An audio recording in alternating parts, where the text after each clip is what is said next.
Hello friends, welcome back to the new video. In this video guys, we are going to talk about how to change notification ringtone in our Vivo phone. Guys, you want to change your notification ringtone, so as you can change. And guys, now let's see how to change notification ringtone in our Vivo phone. So friends, before starting video, I want to tell you, if you're new in my channel and you're watching my video first time, so first of all go and subscribe my channel, click the bell icon and like my videos. So friends, now let us start video. First of all, open your phone setting.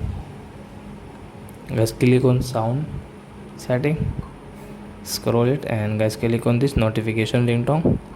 So as you can see, there are many types of notification ringtone. So as you can change from here guys, you can see this bell, bird, and this guys circle, coco, guys you can see ding, dust. So you can see there are many types of ringtone. So guys, you will have to click so which notification ringtone you like. So we will click on guys this circle and let's come back. So guys, now you can see notification ringtone has changed into circle.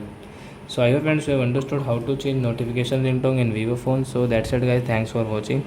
Now we will meet on next video with new topic. Before going guys, please go and like my video, subscribe my channel. Bye.